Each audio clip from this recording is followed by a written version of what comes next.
কথা এটা একটু বলে নেওয়া ভালো যে আমার কোনো ধরনের ভয়েস বা আমার কোনো ধরনের বক্তব্য বাংলাদেশ আওয়ামী লীগের অফিসিয়াল বক্তব্য না।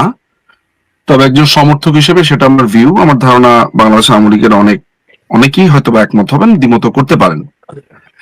প্রথমত আহ প্রথমত যেই আলাপটা আমাদের মনে শুরু করা দরকার সেটা হচ্ছে যে এই যে আজকের বৈঠক যেটা হয়েছে, এই বৈঠকটার মধ্যে একটা ইন্টারেস্টিং বিষয় হচ্ছে যে একটা টোকাই, একটা অবৈধ, একটা ইল্লিগাল একটা লোক আরেকজন আসামি যার মামলা, যিনি অনেকগুলো অভিযোগে অভিযুক্ত হয়েছেন, যার শাস্তি হয়েছে এবং যিনি এখনো তার বিচার প্রক্রিয়া চলছে, অর্থাৎ একটা ইল্লিগাল ক্ষমতা দখলকারী একটা লোক আরেকজনের সাথে আলাপ করছে বা কথা বলছে, যার ব্যাপারে বিস্তর অভিযোগ রয়েছে এবং তার মামলা চলমান, তার বিরুদ্ধে 10টা অস্ত্র মামলা আছে, গ্রেনেড হামলা মামলা, এগুলো চলমান।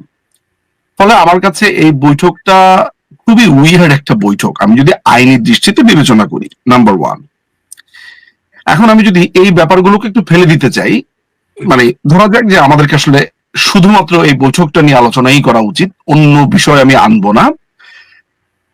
পার্টিকুলারলি আমার কাছে মনে হয় যে এই বৈঠকটাতে শাহেদ আলম যে কথাটা বললেন যে এইটা ছাড়া উপায় ছিল না, আমিও কিন্তু মোটামুটি রকমের একমত পোষণ করি এই ব্যাপারটাতে। এই একটা ব্যাপারে আমার আমার সায় আছে। এই কারণে সায় আছে কারণ এই দখলদার বাহিনী তারা নানান ভাবেই কোণঠাসা, সব দিক থেকে কোণঠাসা। ক্রমাগত ভাবে মিথ্যাচার, দেশের প্রত্যেকটা বিষয় নিয়ে মিথ্যা তথ্য, মিথ্যাচার, ক্রমাগত ভাবে পিছিয়ে যাওয়া, অর্থনীতি ধ্বংস হওয়া। আমি বলবো যে প্রত্যেকটা সেক্টরে, আমি যদি সেক্টর ভাগ ভাগ করে ধরি, প্রত্যেকটা সেক্টরে ফেইল করেছে। এবং তারা যেটা লক্ষ্য করেছে যে বাংলাদেশের একটি বৃহত্তর দল তো বিএনপি বটেই, এতে নিয়ে কোনো রকমের সন্দেহ নেই, একটা একটা বড় ধরনের সমর্থনের জায়গা আছে। তাদের সাথে একত্রে কাজ না করলে তাদের যে এই কোণঠাসা অবস্থা, সেটা আরো ভয়ানক দিকে যাবে বলে আমার কাছে মনে হয়। ফলে বিএনপির সাথে তারা এই আলোচনাটা করাটাই আমার কাছে মনে হচ্ছে যে বা তাদের সাথে মিলে কাজ করাটা তাদের পক্ষ থেকে যৌক্তিক মনে করেছে। এর মধ্যে আরো কয়েকটা ইনফরমেশন জেনে রাখা ভালো। আপনারা নিশ্চয়ই জানেন যে এই অবৈধ দখলদার বাহিনী, এটা টোকাইদের প্রধান সর্দার ইউনূস পদত্যাগ করতে চেয়েছে বা পদত্যাগের নাটক করতে চেয়েছে। আমি জানি না আপনারা জানেন কিনা যে এই পদত্যাগের আগে, মানে পদত্যাগের ওই সময়টাতে আপনার বেগম খালেদা জিয়ার সাথে ইউনূসের ফোন আলাপ হয় এবং সেখানে বেগম খালেদা জিয়া পরিষ্কারভাবে ইউনূসকে যেটা বলে যে তাকে পদত্যাগ না করবার জন্য। এটা হচ্ছে ভেতর থেকে বা আমার যে সোর্স, সেই সোর্সের জানা মতে সংবাদ। এবং আপনি একটা জিনিস লক্ষ্য করে দেখেন যে সাম্প্রতিক সময় তিনি বলেছে যে ইউনূসের সাথে যাতে কোনো রকমের সংঘাতে না জড়ায়, এই কথাটাও কিন্তু পরিকল্পনা বলে। বিশেষ করে আমি শুধু মার্কিনই বা বলছি কেন, একটা ইন্টারেস্টিং তথ্য আমি আপনাকে দিয়ে রাখি। আমি একটা নতুন বই লেখার কাজে হাত দিয়েছি, সেটি হচ্ছে যে 5ই অগাস্টের নেপথ্যে। তো এই বইয়ের অংশ হিসেবে আমি গত 15 দিন এক্সটেন্সিভ ওয়েতে নানান রকমের সাক্ষাৎকার নিয়েছি। এরই মধ্যে প্রায় আমার 16 থেকে 18টা মনে হয় ইন্টারভিউ শেষ হয়েছে সমাজের এই ঘটনার একেবারে কেন্দ্রে থাকা নানান ব্যক্তিদের। এবং এক একটা ইন্টারভিউ আমার ধরেন 6 ঘন্টা 7 ঘন্টা আমার ইন্টারভিউ, এবং আমার 3টা নোটবুক আসলে শেষ হয়ে গেছে আসলে এইসব ইন্টারভিউ নোট করতে করতে। সো সেই সব জায়গা থেকে যে জিনিসগুলো আমার কাছে এসেছে বা আমি বুঝতে পেরেছি যে এখানে শুধু মার্কিনই না, এখানে ইউরোপিয়ান ইউনিয়ন একজোট হয়েছে। এখানে ইউরোপিয়ান ইউনিয়নের বিশেষ করে এই যে ভদ্রমহিলার নাম যেন কি, গোয়েন লুইস নামে এক ভদ্রমহিলা আছে, তার একটা ভয়ঙ্কর ভূমিকা আছে। পিটার হাসের ব্যাপারটা আমরা সবাই জানি।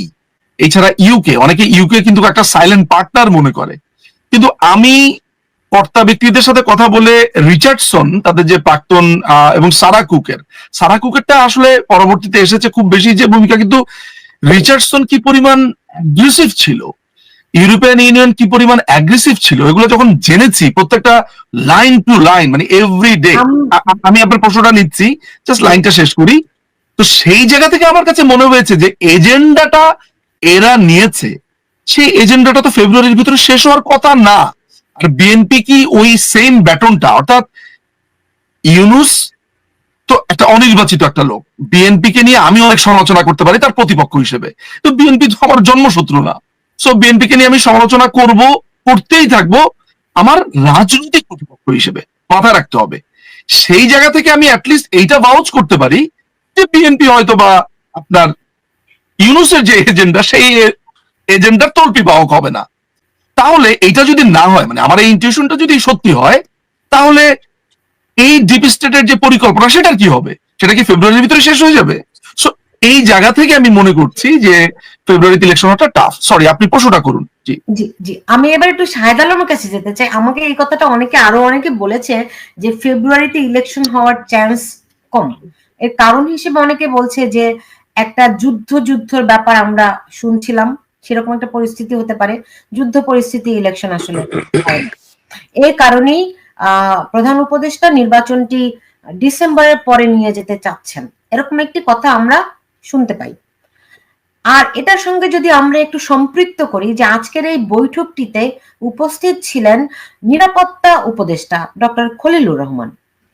মানে ধরেন নির্বাচন সংক্রান্ত বিষয় আমরা শুধু একটি পয়েন্টই পেয়েছি যে ফেব্রুয়ারিতে নির্বাচন হতে পারে, এর বাইরে করিডোর, বন্দর, আরো অনেক বিষয়, এগুলি নিয়ে কিন্তু কোনো আলাপ আলোচনা হয়নি, যেগুলির সঙ্গে সম্পর্কিত নিরাপত্তা উপদেষ্টা। এখন যেহেতু নির্বাচন নিয়েই আলোচনাটি হয়েছে, সেখানে যদি ধরেন ব্রিগেডিয়ার সাখাওয়াত থাকতেন, তবু আমরা কিছু সংশ্লিষ্টতা খুঁজে পেতাম, কারণ উনি এক সময় নির্বাচন কমিশনার ছিলেন। ডক্টর খলিলুর রহমান কি কারণে এই বৈঠকে তার থাকার যৌক্তিকতা, প্রাসঙ্গিকতা এবং কারণগুলো কি কি যদি আমাদেরকে একটু বলতেন। ওকে, আমি এটা বলবো, তবে তার আগ দিয়ে নিজম মজুমদারের সাথে দ্বিমত আমি করি। তিনি যেসব শব্দ ব্যবহার করেছেন খুবই আপত্তিকর শব্দ, যেমন টোকাই, এরপরে দখলদার, এগুলো এটা রাজনৈতিক শিষ্টাচার জনিত শব্দ বলে আমরা মনে করি না, আমি মনে করি না। ডক্টর ইউনূস সম্মানিত ব্যক্তি, আমি নিজে অনেকটা সমালোচনা করেছি যখন দেখেছি ক্ষমতা থেকে তিনি এক্সটেন্ড করতে চায়। শুধু তিনি না, এই যে যাদের নাম করলেন তারা তাকে অন্য পথে নিয়ে যাচ্ছে এবং এভরিথিং ম্যান্ডেট হিসাব করে তখন তারা ধরাকে সরাগন করছে, আমি সমালোচনা করেছি। কিন্তু এই ডক্টর ইউনূসের যে ক্ষমতায়ন এবং যাদেরকে টোকাই বলছেন, যে জুলাই গণঅভ্যুত্থানের ছাত্র নেতা কিংবা বিএনপি সম্মিলিতভাবে তারাই আন্দোলন করেছে, আমি খুব অবাক হই যে আওয়ামী লীগের শীর্ষ নেতৃবৃন্দ তারা এই রিয়েলিটিটা থেকে অনেক দূরে, তারা এখনো মানতে পারেন না। এখানে যেটা আব্দুল হামিদ আওয়ামী লীগের প্রেসিডেন্ট, একদম তার চেয়ে বড় আওয়ামী লীগের তো আর নেই, তাকে নিয়ে অনেক কিছু হয়েছে, তিনিও বলছেন যে এই ভুল ভ্রান্তির কারণেই আজকের পরিণতি। কিন্তু আমরা দেখছি আওয়ামী লীগের নেতৃবৃন্দ এমনকি কর্মসমর্থকরা তারা এটা মানতে চান না। এখানে আমার দ্বিমতটা পোষণ করে আমি আলোচনাটা করছি, আপনার প্রশ্নের জবাব দিচ্ছি। দেখুন, ব্রিগেডিয়ার সাখাওয়াত থাকতে পারতো, খলিল কেন, নানান প্রশ্ন আছে, কিন্তু এই প্রশ্নগুলো তো রিজলভ হওয়ার পরেই না বৈঠকটা হয়েছে। আজকে আমরা কি আশা করেছিলাম যে আজকে খলিলকে দেখে তারেক রহমান মুখ ফিরিয়ে নেবেন, বলবেন যে না আপনি কেন এখানে এসেছেন, আপনাকে আমরা চাই না, অথবা ডক্টর ইউনূসকে যে তিনি বলবেন যে না আপনি কিসের সমঝোতা করতে আসছেন, আমি যাদেরকে পছন্দ করি না তাদেরকে পদত্যাগের কথা বলছি, আপনি তাদেরকে নিয়ে এসেছেন। এটা হতে পারতো, বাংলাদেশে রাজনীতির কালচার ছিল সংলাপ, সমঝোতা। তারেক রহমান যখন ফুল দিলেন আওয়ামী লীগের তরুণ নেতৃত্বকে, আমি শেষ করি না, আমাকে বলতে হবে বাংলাদেশে এই সংস্কৃতি ছিল না। তারেক রহমান জানতেন? হ্যাঁ, জানতেন মানে কি, এটা নিশ্চয়ই আলোচনাটা ওই জায়গায় হয়েছে, এমন তো না যে হঠাৎ করে আজকেই দৃশ্যমান হয়েছে, তাই না? আমি বলা হচ্ছিল কিন্তু আমরা জানতাম, কিন্তু ডক্টর খলিলুর রহমান থাকবেন এটি কিন্তু কোনো পক্ষ থেকে বলা হয়নি, কিন্তু এটাও বলা হয়েছে যদি সরকার পক্ষ মনে করে বিশেষ কাউকে রাখবেন সাথে রাখবেন, বিএনপি যদি মনে করে কাউকে রাখবেন সাথে রাখবেন। সে কারণে আমির খুশি মাহমুদ চৌধুরীর সম্পর্কে হেন কোনো রাজনৈতিক বিরোধোচ্চারণ নেই, শুধু আওয়ামী লীগের লোকজন না, যারা এই বর্তমান বিরাজনীতিকরণ প্রক্রিয়ার সাথে যুক্ত তারাও তাকে ভারতের দালাল দোসর হিসেবে এস্টাবলিশ করছে। তো তারেক রহমান লন্ডন থেকে, ঢাকা থেকে তাকেই উড়িয়ে নিয়ে গিয়েছেন, তাই না? এটা বার্তা দেওয়ার জন্য যে না তোমরা যেটা বলবা এটাতেই হবে না। ঠিক একইভাবে ইউনূস হয়তো এই বার্তাই দিয়েছেন যে আপনারা পদত্যাগ চেয়েছেন, কিন্তু সেই ভেরি ইম্পর্টেন্ট পার্ট। কিন্তু হারমোনিটা কোথায়? আমি বলছি এসব দাবি দেওয়া থাকবে, হারমোনিটা হবে বাংলাদেশের রাজনীতিতে এই যে ছাড় দেওয়া, নেগোসিয়েশন করা, একসাথে বসে খোঁজ নেওয়া, পরিবারকে খোঁজ নেওয়া, একজনের অবদানকে স্বীকার করা, এগুলো তো আমরা হারিয়ে যেতে দেখেছি। স্পষ্ট প্রমাণ দেই, যখন সজীব অজয় জয় দেশে আসলেন, তারেক রহমান ফুল পাঠিয়েছিলেন, উনি সেটা রিসিভ করেন নাই। তো এই সৌজন্য অসৌজন্যতা, এগুলো তো বাংলাদেশের রাজনীতির কালচার ছিল। জুলাই আমাদের প্রাপ্তি কি জানেন? জুলাই প্রাপ্তি হলো আমাদের বাংলাদেশের রাজনৈতিক কালচার একটা বড় পরিবর্তন করতে চেয়েছি। হ্যাঁ, হয়নি সবকিছু। সরকার যে বিএনপি চালাচ্ছে এমন না, আমি চালাচ্ছি এমন না, আমাদের চাওয়া পাওয়ায় ঘাটতি থাকতে পারে অনেক, কিন্তু বড় পরিবর্তনটা হলো এই যে নেগোসিয়েশন, শায়দ সৌজন্যতা বোধ, কোকো এগুলো মারা ফিরে যাওয়ার এসেছে। পরে শেখ হাসিনা গিয়েছিলেন এবং ফোন করেছিলেন, সেটি কি আপনি বলবেন? তো এরকম অসৌজন্যতা আমাদের রাজনীতিতে ছিল সব তরফেই। হ্যাঁ, আমি বলবো যে এইটার একটা, যখন এখানে ডক্টর খলিলের এই যে তারেক রহমানের সৌজন্য, ইউনূস, এখানে কেউ মারা যায়নি, এখানে কেউ কারোর জেলবন্দি করে অত্যাচার করার ঘটনা ঘটেনি। বেগম জিয়ার পরিবার এবং তার ফ্যামিলির ওপর যে নির্যাতন, তারেক রহমান কোকো কিভাবে মারা গিয়েছেন, একজন অত্যাচারে নির্যাতিত সন্তান, সন্তানের মৃত্যুর মায়ের সাথে, যে কিনা বাংলাদেশের রাজনীতিতে বর্ষিয়ান একজন নেত্রী, তার সাথে যখন ফটো আপ করার জন্য এই ধরনের চাতুরিতা করা হয়, যখন নির্বাচন, যেই কারণে আমরা বলি শেখ হাসিনা ফ্যাসিস্ট হয়েছে, নির্বাচন প্রক্রিয়াকে বিলম্বিত করা, নির্বাচন প্রক্রিয়া থেকে রাজনৈতিক দলগুলোকে রাখা।